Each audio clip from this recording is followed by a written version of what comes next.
오늘 뉴스쇼에서는 헌법재판소의 최종 변론 현장을 재현해 보겠습니다. 일종의 미니 변론이 될 텐데요. 양측 모셔보죠.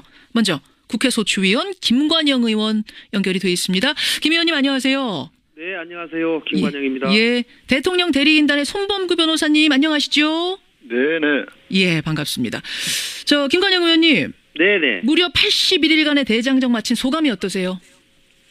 네, 국회에서 탄핵 의결 후에 저희들은 헌법재판소에서 꼭 탄핵이 인용되어서 민주주의와 정의를 바로 세우고 손상된 헌법 질서를 회복해야 되겠다는 절박한 심정으로 그동안 재판에 임해왔습니다. 예. 20번의 재판 과정을 마치고 이제는 지인 인사 대천명의 자세로 결론을 기다리겠습니다. 예, 지인 인사 대천명의 자세로 정의를 바로 세우는 절박한 심정으로 손범규 변호사님. 네네. 예, 소감이 어떠세요? 예, 이번 사건을 변론을 하면서요. 예. 대한민국에는 앞으로 언론의 공정한 보도가 꼭 확보돼야 되고 언론의 사회적 책임이 꼭 재은미돼야 된다. 그리고 검찰의 정치적 중립성이 반드시 제고돼야 되고 검찰의 통제받지 않는 권력에 대한 제한 조치가 필요하다. 이제 이러한 국민적 어떤 교훈이 있었고 다음부터는 다시는 이러한 감정적이고 아주 불순한 이런 정권 탈취를 목적으로 하는 이와 같은 권력 투쟁적 탄핵이 함부로 감행되는 일이 다시는 없어야 되겠다. 이런 국력의 낭비와 국민의 실망을 다시는 초래해서는 안 되겠다라는 그런 생각을 해봤습니다. 감정적이고 불순한 정치 권력을 쟁취하기 위한 이런 탄핵은 다시는 없어야겠다라는 생각을. 지금 손 변호사님이 그러셨어요. 그러니까 대통령이 탄핵될 만큼 법을 위반한 게 없다라고 보시는 거죠? 예, 지금 소추 위원들의 소추 의결서를 여태까지 쭉 계속 증거 조사를 해왔지 않습니까? 예. 법원에서 헌재에서 해보니까 결국엔 요컨대 뭐가 나오냐면 예. 대통령이 가까운 사람이 최순실이라는 사람이 있는데 최순실이라는 사람의 주변에는 차은택이나 고영태 등 또 가까운 사람들이 있었다. 예. 근데 이 고영태, 박헌영, 노승일, 김수현이나 차은택 이런 사람들이 참 나쁜 사람들이더라. 어허. 그래서 대통령이 가까운 사람 최순실의 주변이 아주 나쁜 사람이니까 예? 나쁘고 타락을 많이 했으니까 대통령도 물러나야 된다. 이런 줄거리거든요.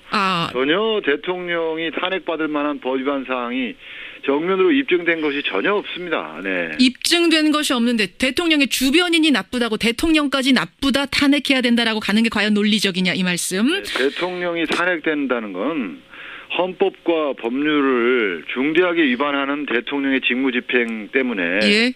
이 대통령이 공직에서 파면돼야 될 정도에 이르를 때 이게 탄핵이 되는 건데 예. 지금 이게 그런 게 하나도 없어요. 그냥 그저 최순실이라는 사람이 주변에 이런 남자 저런 남자 이런 친구들 저런 친구들이 있었는데 그 친구들이 서로 싸우고 돈 벌려고 암투를 벌이고 그러다가 안 되니까 언론에다가 일부 언론에다가 제보를 하고 터트리자 이래가지고 터지고 또 심지어는 검사장하고 만나가지고 어쩌고 정치권하고 연결돼서 어쩌고 근데 그게 다 실행에 옮겨지거든요. 김관영 의원님이 답변을 좀 주셔야겠습니다. 이 부분에 대해서 대통령 측 대리인 쪽은 인식이 금방 말씀하신 거하고 아마 동일합니다. 그런 주장을 계속 반복적으로 해오시는데 바로 그게 그 인식이 대통령의 인식이 아닌가 싶습니다. 저희는 그동안 탄핵소추 의결 이후에 헌법재판소에서 25명의 증인을 신문을 했습니다. 예. 그리고 검찰 수사기록 등 수많은 증거들이 제출이 됐고요. 헌법재판소의 재판 과정에서 이미 많은 사람들의 증언을 통해서 대통령이 직접 이 모든 일들을 지시했다라고 하는 것이 밝혀졌습니다. 그럼에도 불구하고 최순실과 그 주변 인물들 운운하는 것은 본질을 외면하는 것이다. 이렇게 말씀드립니다. 직접 지시했다는 게 이미 재판 과정에서 다 드러났는데 그게 왜 대통령을 억지로 엮은 것이냐. 손 변호사님 어떻게 생각하세요? 지금요. 우리 이 사건에는 가장 중요한 물증이 있어요. 물증이 2개가 있어요. 어떤 건가요? 첫 번째는 3개죠. 3개 물증이. 예. 첫 번째는 JTBC의 태블릿 PC고 태블릿 PC, 두 번째는 안종범의 수첩, 수첩, 그다음에 세 번째는 2,395개에 달하는 그 김수현 녹음 파일 이 세 개입니다. 예. 그런데 이 세 개가 가장 중요한 물증인데 검찰이 JTBC의 그 태블릿 PC를 제출하지 않고 숨기면서 결국 헌법재판소까지도 오지 못했고 또 안종범의 수첩도 일부만 복사된 것만 붙어있지 그 원본이라는 게 제출이 지금 검찰이 계속 안 해가지고 헌법재판소에도 오지도 못했고 그리고 또 김수현 녹음 파일이라는 것도 지금 공개 검증을 하자니까 공개 검증도 못하고 있거든요.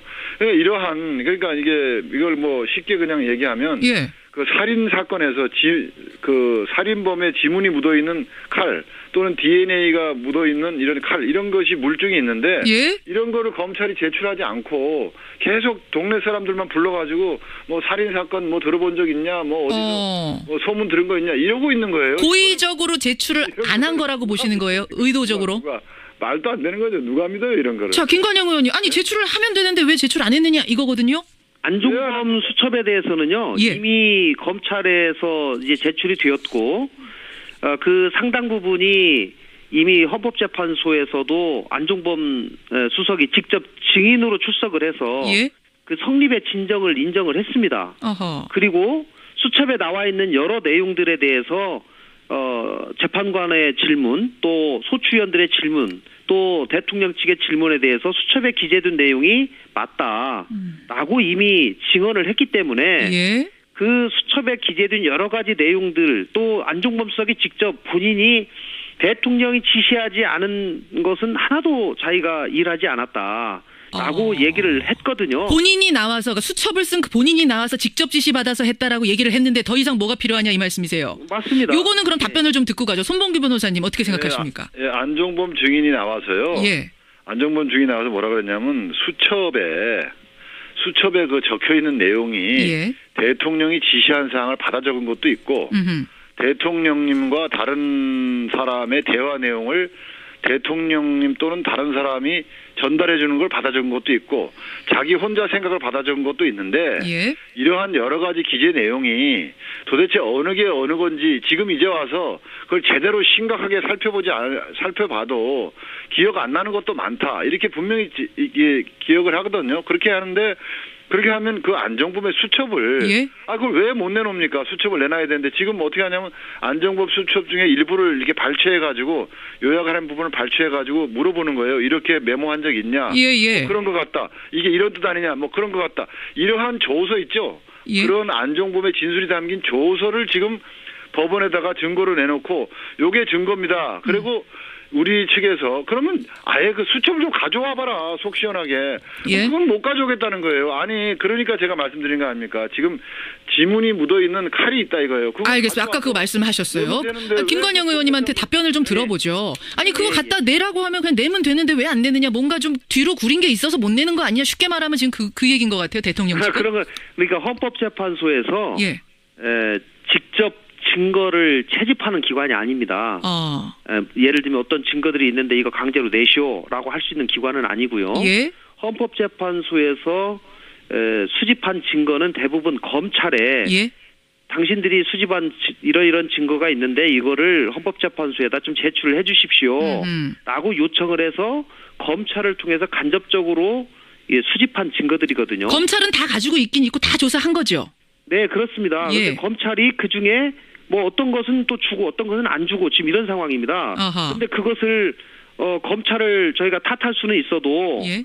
뭐 그리고 이제 대부분의 조사 과정에서 필요한 또 조서에 나와 있는 확인해야 될 내용들은 이미 안종범 수석 본인의 진술을 통해서 다 확인이 됐습니다. 예, 그리고 예를 들면은 대통령 측에서 주장하는 왜 수첩을 전부를 다 내지 않냐? 예? 라고 하는 것은 이 사건의 본질과 관련이 없기 때문에 그동안 검찰에서도 그런 것들을 확보하거나 이 조서로 남겨놓지 않은 겁니다. 그러면 이게 일종의 시간 끌기라고 보세요. 수첩 다 내놔라 다 봐야겠다. 파일 다 내놔라 다 봐야겠다. 이건 시간 끌기 전략이라고 보시는 겁니까? 국회 측은?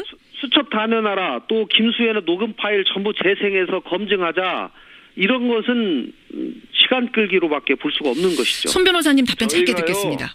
저희가 수첩 다 내놔라 한 적도 없고 녹음 파일 2,395개 다 들어보자 한 적도 없고 그 수첩이 박 대통령의 범죄 행위를 갖다 입증할 수 있는 부분이 있으면 그게 수첩이 한 권이 있으면 그 한 권만이라도 가져와 보라는 거예요. 그리고 2,395개의 녹음 파일 다 들어보자 한 일 전혀 없습니다. 2,395개 중에서 쓸데없는 거 다 빼고 예? 이 사건의 중요한 게 10개면 10개, 20개면 20개를 법정에서 공판장에서 한번 들어보자는 거예요. 헌법재판소에서 공개 검증. 근데 그것도 지금 안 하겠다. 예? 수첩도 하나도 지금 단 하나도 수첩이 원본이 안 온다니까요. 근데 그 내용이라는 것은 이미 언론을 통해서 다 보도가 된 거 국민들도 알고 계시고 대통령 측이나 국회 측이나 다 알고 계시는 내용들 아닌가요? 중요한 내용은 이미 사실은 현출이 됐고요. 그리고 예를 들면 수첩이 필요하다, 아니면 녹음 파일에 대한 검증이나 들어보는 것이 필요하다. 예. 그 여부는 이제 재판부에서 판단하는 것이죠. 그런데 결국은 저희가 소추위원 측에서 이런 증거들을 내거나 한 것은 아니고요. 알겠습니다. 재판부에서 판단을 해서 이것이 필요하다라고 하면은 당연히 재판부에서 추가적인 알겠습니다. 조사를 거칠 텐데 그러지 않았다는 겁니다. 지금까지 최순실 씨 그 주변 이른바 비선 실세들의 농단에 대해서 대통령 대리인단 측은 이게 어떻게 대통령이 직접적으로 공모한 일이냐. 그 주변인들의 문제다라는 주장이고, 반대 국회 측에서는 이건 국민 주권주의의 상당히 중대한 위반 문제다. 대의민주주의의 본질을 훼손한 거다. 이게 팽팽하게 맞붙고 있습니다. 또 한 가지 핵심 쟁점은 세월호였습니다. 특히 어제 국회 소추위원단 측에서는 국민의 생명권 보호 의무를 위반한 대통령의 아주 중차대한 탄핵 사유다. 이렇게 주장하셨네요. 김관영 의원님. 네, 그렇습니다. 무슨 말씀이십니까? 네, 저희는 대통령을 재직하다 보면 이 재난 사고는 어느 때나 있는 거 아니겠습니까? 재난 사고 있을 수 있죠. 예, 재난 사고 자체를 피할 수는 없는 것이죠. 그러나 재난이 일어났을 때 기존에 세워둔 매뉴얼에 따라서 어떻게 대책을 신속하게 수립하고 구호 절차를 해나가느냐라고 하는 것이 대단히 중요하고, 특히 세월호처럼 대규모 익사사고가 발생할 경우에 대통령 안보실에서 중심이 돼가지고 이 일을 제대로 해놔야 되는데, 대통령이 있어야 될 자리에 있지 않고 해야 할 일을 제대로 하지 않았다라고 하는 것을 지적하는 겁니다. 할 일을 제대로 하지 않았다, 최선을 다하지 않았다, 이런 말씀. 자, 손범규 변호사님 어떻게 생각하십니까? 예, 대통령께서 그 자리에 있어야 할 자리에 당연히 그날 있었고요. 할 일은 다 했고, 저는 오히려 여기서 반문하고 싶습니다. 그럼 그때 당시에 국회의원들은 뭐 했습니까? 국회의원들은 밥 먹고 술 먹고 다니는 사람들 얼마나 많습니까? 그죠? 국회의원들은 2년 몇 년 전에 있었던 그 사건에 대해서 그날 뭘 해놓고 그거하고 지금 국회의원 지금 반문을 하셨으니까 김관영 의원님 답변을 그럼 듣고 갈까요? 대통령은 그랬다 치고 국회의원들은 뭐 했느냐? 그 시간에 국회의원이 뭐 했는지가 지금 이 사건하고 무슨 관계가 있습니까? 이거는 그 대통령 세월호 문제에 관한 구조에 관한 최종적인 의사결정 책임이 대통령에 있기 때문에 대통령이 과연 대통령으로서의 직책을 제대로 수행했냐 안 했냐 하는 것이 탄핵 재판의 핵심 쟁점이지, 그 시간에 국회의원들이 뭐 했는지라고 하는 것은 그야말로 물타기 아니겠습니까? 손범규 변호사님 어떻게 생각하세요? 대통령이 그날 뭐 했는지에 대해서 법정에서 충분히 다 밝혔어요. 밝혔고 그만큼 설명했으면 됐는데, 그걸 5분 단위로 10분 단위로 왜 밝히지 않냐 그러는데, 그걸 맨 처음에 예를 들어서 대통령께서 그 밝힌 부분 있지 않습니까? 처음에 의혹에. 근데 그 의혹에서 맨 처음에 밝힐 때 사실대로 다 밝히셨는데, 이제 와서 재판한다고 해서 이제 와서 그걸 더 자세하게 쪼개가지고 이 말 저 말 더 하면요, 이제는 지금 하는 말이 또 거짓말이다, 또 조작이다, 또 이럴 거예요. 알겠습니다. 있는 그대로 설명했으면 그걸로 판단하는 거지, 뭘 또 더 자세하게, 뭘 더 자세하게 설명하느냐? 말도 안 되는 게요, 이런 거는. 재판부가 세월호 문제에 대해서 여러 차례 성명을 해달라라고 얘기를 했고, 대통령께서 그 시간에 뭐 했는지 자료를 냈습니다. 그런데 그것만으로는 대단히 미진하고 부족한 점이 있기 때문에 추가로 좀 더 냈으면 좋겠다라고 하는 의견들을 여러 차례 밝혔고요. 결국은 대통령께서 소명한 그 자료가 과연 상식적인 시각에서 봤을 때 이해할 수 있느냐라고 하는 것은 재판부가 최종적으로 판단할 것이라고 생각합니다. 제가 어제 그 양쪽에서 세월호 문제를 놓고 주장하신 것들을 이렇게 좀 요점 정리된 걸 보니까요. 그러니까 국회 측에서는 그날 집무실로 출근도 안 하셨다 대통령이. 그리고 오보를 듣고도 네. 확인을 제대로 하지 않고 넘어간 것. 그러면서 지금 오본 탓을 하는 것은 사후에 변명거리를 만든 거 아니냐. 이런 주장을 하셨더군요. 손범규 변호사님 어떻게 답하시겠습니까? 그 뭐 집무실에 출근도 안 했다 그러는데 그건 말도 안 되는 얘기인 게요. 대통령은 관저에 있을 때도 직무를 볼 수 있어야 하고 위민관에 왔을 때도 직무를 볼 수 있어야 되고 예. 본관에 왔을 때도 직무를 볼 수 있어야 되고 대통령은 24시간 국가의 대소사에 대응할 수 있어야 되기 때문에 세 군데에 다 집무실이 있고 직무를 처리할 수 있는 기능이 다 완비되어 있습니다. 이걸 자세한 구조까지 말씀드리기는 곤란합니다만 예. 그런 구조를 갖추고 있는데 음흠. 관저에서 보고를 받았기 때문에 관저에서 바로바로 처리를 한 거예요. 근데 만약에 이거를 이런 체제를 안 갖춰놓고 있고 대통령이 본관으로 오기 전에는 이 직무집행이 안 된다. 만약에 그렇게 된다 그러면 진짜 더 난리 났을 겁니다. 대한민국의 대통령이 어떻게 본관이라는 건물로 오지 않으면 대한민국이 그럼 올 수 없단단 말이야 하면서 난리를 떨었을 사람들이에요. 그런데 이걸 이제 와서는 또 관저에 왜 있었냐, 왜 본관으로 안 나왔냐, 예. 뭐 이런 식으로 비난을 하는데 이런 분들한테는 어떤 이야기를 해도 다 비난하고 어떤 예. 이야기를 해도 디비 꼬지 알겠습니다. 제대로 듣지를 않습니다. 근데 그날 워낙 중차대한 일이었기 때문에 보통 때 같으면 관저에서 뭐 직무하실 수 있지만 당장 본관으로 가셔서 뭔가를 지휘하셨어야 될 정도의 대참사가 아니었냐. 이 부분을 국회에서는 얘기하는 것 같은데요. 그렇게 대참사가 됐다는 것은 예. 결과적으로 나중에 그렇게 판명이 된 것인 거지. 아침 8시, 아침 9시, 벌써 9시 반인 상황에서 그 배는 지금 과학적으로 증명된 결과에 따르면, 회고적으로 증명된 결과에 따르면, 예.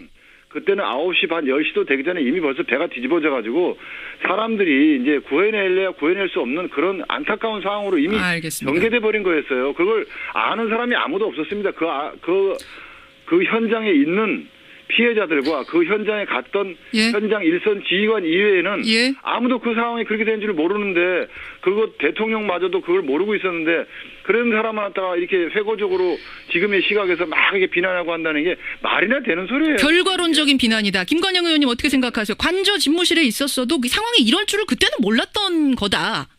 당시에 몰랐다는 것은 인정을 하시네요. 그러면은 몰랐던 이유가 예.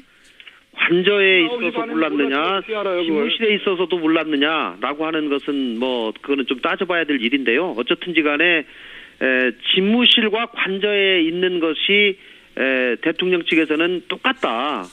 똑같이 다 일 처리하는데 이상이 없기 때문에 어느 자리에 위치해 있던지 간에 차이가 없다. 이제 이렇게 말씀을 하시는데 예. 그것은 제가 볼 때는 사후적인 변명이고요. 집무실에 근무하는 거하고 관저에 근무하는 거는 차이가 납니다. 그리고 관저는 그야말로 쉬시고 주무시는 데예요. 원래 원칙적으로는. 예. 그리고 정시에 대통령도 공무원입니다. 그러면 9시에 특별한 일이 없으면 집무실에 출근하셔서 일을 보여주는 것이 정상적인 것이죠. 그러나 관저에 있을 때 그럼 아무 일도 하지 않았냐라고 하는 거는 저도 모르겠습니다. 예. 그러나 적어도 집무실에 제대로 위치하고 있어서 또 이런 사건을 인지한 이후에는 바로 집무실로 가서 알겠습니다. 제대로 대처했어야지 맞다라고 예. 하는 것이 상식에 맞다고 생각합니다. 이렇게 양측의 주장이 손 변호사님 짧게요. 예. 예. 손 변호사님. 지금 김관영 의원님 그 말씀에는 예. 마치 관저에는 그저 놀고 쉬는 시설만 있고 일할 수 있는 체제가 안 돼 있는 줄 말씀하시는데 전혀 그게 아닙니다.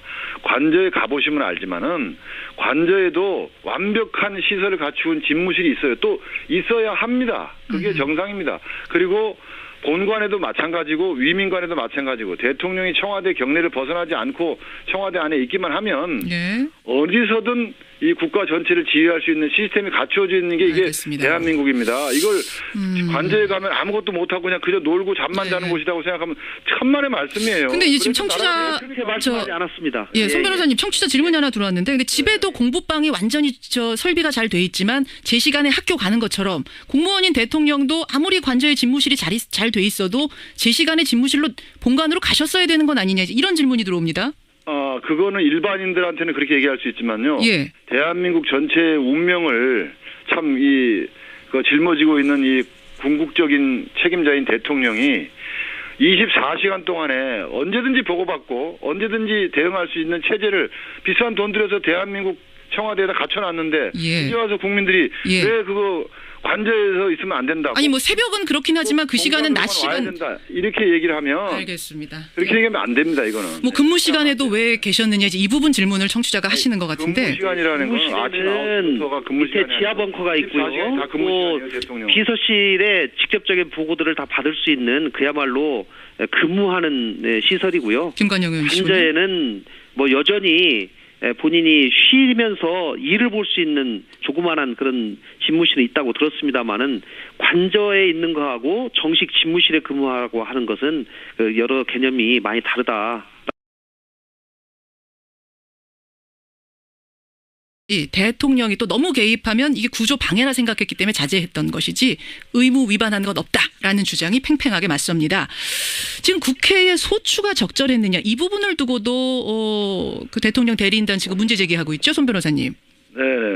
어떤 겁니까? 그 국회법 130조 3항에 따르면은 예.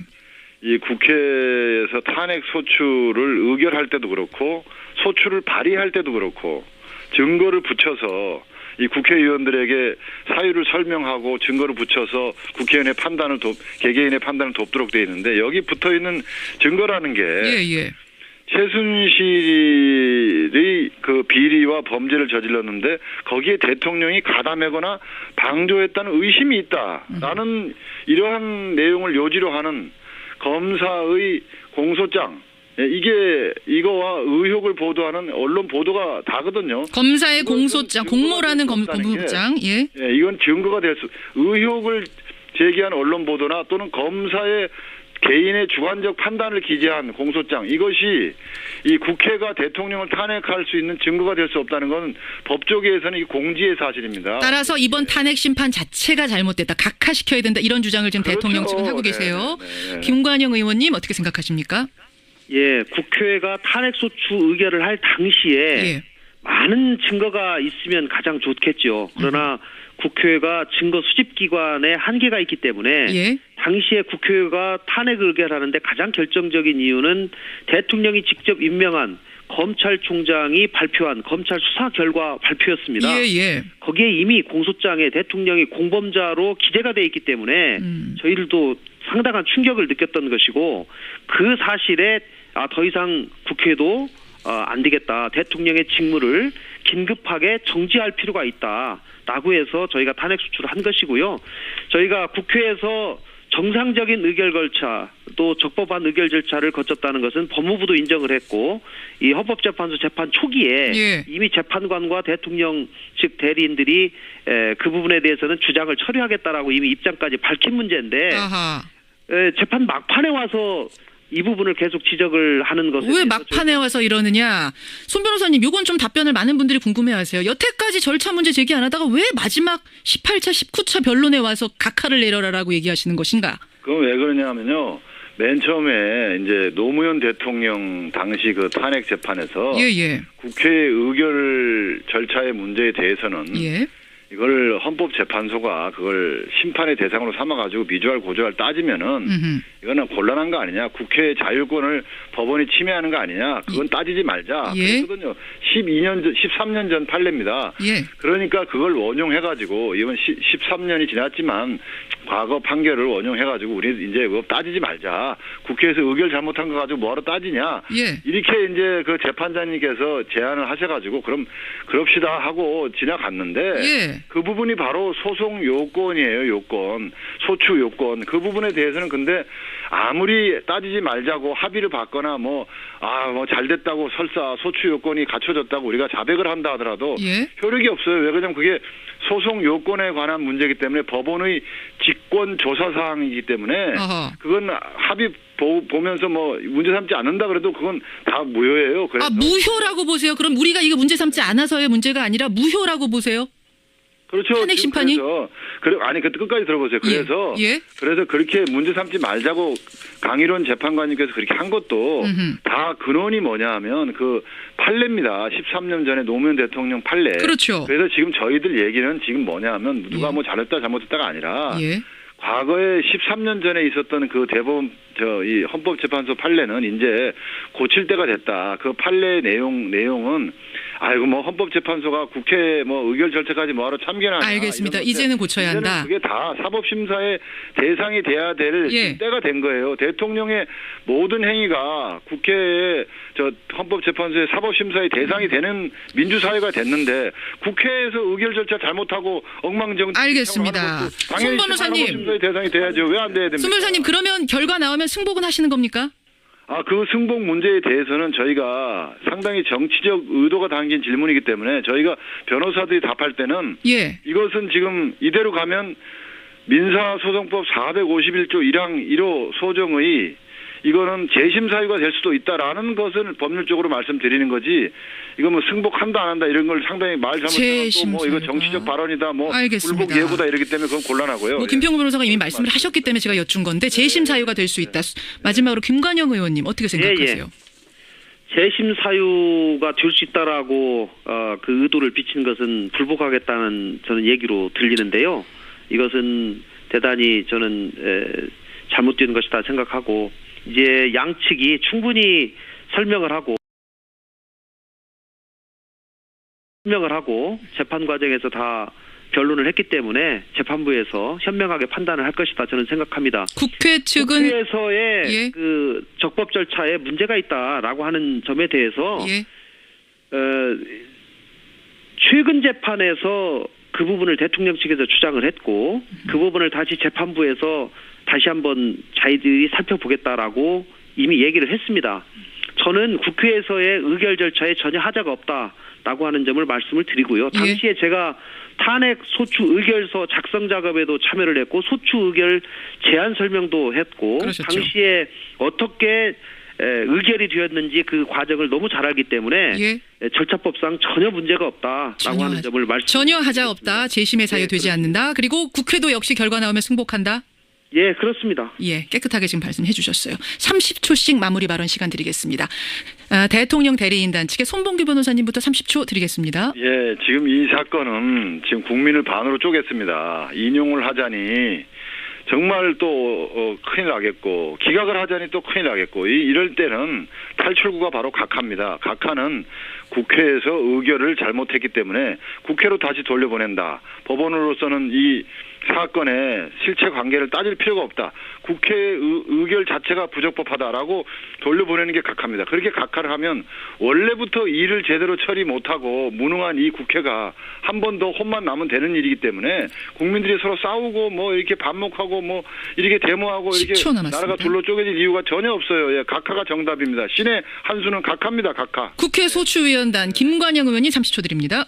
대통령도 직무를 수행하면서 헌법과 법률을 위배하고 국민이 위임해준 권력을 사적으로 이용한다면 국민들이 대통령에 준 위임, 신임을 거둘 수 있다. 또 손상된 헌법 질서를 회복해서 정의를 바로 세우고 법 앞에 모두가 평등하다는 것을 보여줄 수 있는 좋은 기회라고 생각합니다. 꼭 인용이 되어서 국민에게 주권이 있다는 것을 확인할 수 있는 기회가 되기를 기원합니다. 이제 헌법재판소가 오늘부터 평의 절차를 시작합니다. 그리고 지금 예상으로는 3월 중순경 10일 혹은 13일 정도의 최종 선고가 내려질 것이다. 그 선고 당일에 투표합니다. 결정만 남았습니다. 청취자 여러분 의견 보내주시고요. 오늘 두 분 수고하셨습니다. 네, 감사합니다. 감사합니다. 국회 탄핵소추위원 국민의당 김관영 의원, 대통령 측 대리인단의 손범규 변호사였습니다. 이러한 국민적 어떤 그 교훈이 있었고 다음부터는 다시는 이러한 감정적이고 아주 불순한 이런 정권 탈취를 목적으로 하는 이와 같은 권력 투쟁적 탄핵이 함부로 감행되는 일이 다시는 없어야 되겠다. 이런 국력의 낭비와 국민의 실망을 다시는 초래해서는 안 되겠다라는 그런 생각을 해봤습니다. 감정적이고 불순한 정치 권력을 쟁취하기 위한 이런 탄핵은 다시는 없어야겠다라는 생각을. 지금 손 변호사님이 그러셨어요. 그러니까 대통령이 탄핵될 만큼 법을 위반한 게 없다라고 보시는 거죠? 지금 그 소추위원들의 그 소추 의결서를 여태까지 쭉 계속 그 증거 조사를 해왔지 않습니까? 법원에서 헌재에서 해보니까 결국엔 요컨대 뭐가 나오냐면 대통령이 가까운 사람이 최순실이라는 사람이 있는데 최순실이라는 사람의 주변에는 차은택이나 고영태 등 또 가까운 사람들이 있었다. 예. 근데 이 고영태, 박헌영, 노승일, 김수현이나 차은택 뭐 이런 사람들이 참 나쁜 사람들이더라. 어허. 그래서 대통령이 가까운 사람 최순실의 주변이 아주 나쁜 사람이니까 예? 나쁘고 타락을 많이 했으니까 대통령도 물러나야 된다. 뭐 이런 줄거리거든요. 전혀 오늘 뉴스쇼에서는 헌법재판소의 최종 변론 현장을 재현해 보겠습니다. 일종의 미니 변론이 될 텐데요. 양측 모셔보죠. 먼저 국회 소추위원 김관영 의원 연결이 돼 있습니다. 김 의원님 안녕하세요. 네, 안녕하세요. 김관영입니다. 예, 대통령 대리인단의 손범규 변호사님 안녕하시죠? 네네. 예, 반갑습니다. 저 김관영 의원님. 네네. 무려 81일간의 대장정 마친 소감이 어떠세요? 네, 국회에서 탄핵 의결 후에 저희들은 헌법재판소에서 꼭 탄핵이 인용되어서 민주주의와 정의를 바로 세우고 손상된 헌법 질서를 회복해야 되겠다는 절박한 심정으로 그동안 재판에 임해왔습니다. 예. 20번의 재판 과정을 마치고 이제는 진인사 대천명의 자세로 결론을 기다리겠습니다. 예, 진인사 대천명의 자세로 정의를 바로 세우는 절박한 심정으로 손범규 변호사님. 네네. 예, 소감이 어떠세요? 예, 이번 사건을 변론을 하면서요. 예. 대한민국에는 앞으로 언론의 공정한 보도가 꼭 확보돼야 되고 언론의 사회적 책임이 꼭 재은미돼야 된다. 그리고 검찰의 정치적 중립성이 반드시 제고돼야 되고 검찰의 통제받지 않는 권력에 대한 제한 조치가 필요하다. 이제 이 대통령이 탄핵받을 만한 법 위반 사항이 정면으로 입증된 것이 전혀 없습니다. 네. 입증된 것이 없는데 대통령의 주변인이 나쁘다고 대통령까지 나쁘다 탄핵해야 된다라고 가는 게 과연 논리적이냐 이 말씀. 네, 대통령이 탄핵된다는 건 헌법과 법률을 중대하게 위반하는 대통령의 직무집행 때문에 예.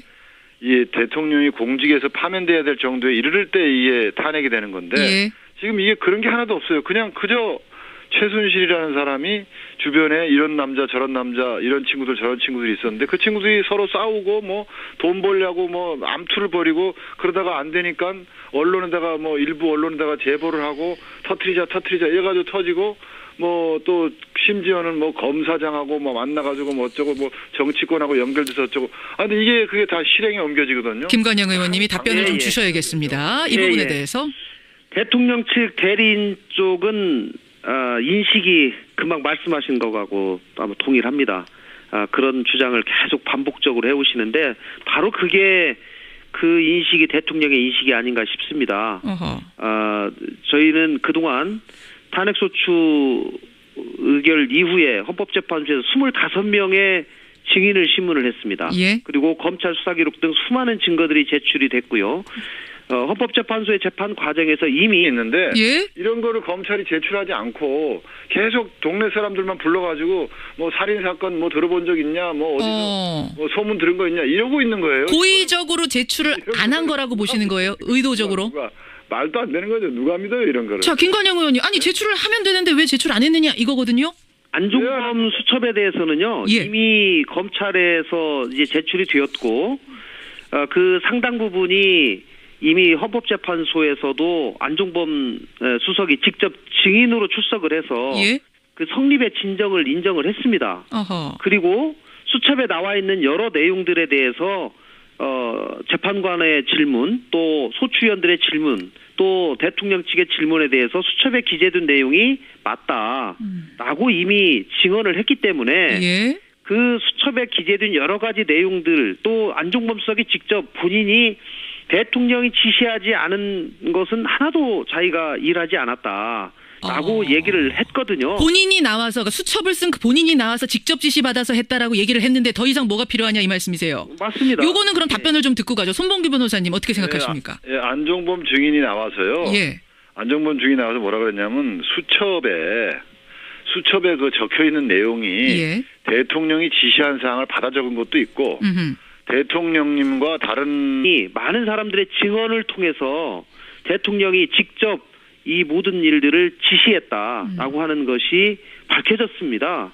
그럼에도 불구하고 최순실과 그 주변 인물들 운운하는 것은 본질을 외면하는 것이다.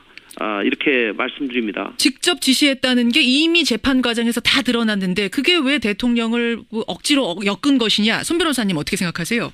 지금요.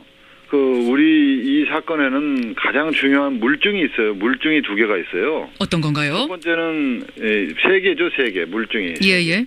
첫 번째는 JTBC의 태블릿 PC고. 태블릿 PC. 두 번째는 안종범의 수첩. 그다음에 세 번째는 2,395개에 달하는 김수현 녹음 파일 이 3개입니다. 예. 그런데 이 3개가 가장 중요한 물증인데 검찰이 JTBC의 태블릿 PC를 제출하지 않고 숨기면서 결국 헌법재판소까지도 오지 못했고 또 안종범의 수첩도 일부만 복사된 것만 붙어있지 원본이라는 게 제출이 지금 검찰이 계속 안 해가지고 헌법재판소에도 오지도 못했고 그리고 또 김수현 녹음 파일이라는 것도 지금 공개 검증을 하자니까 공개 검증도 못하고 있거든요.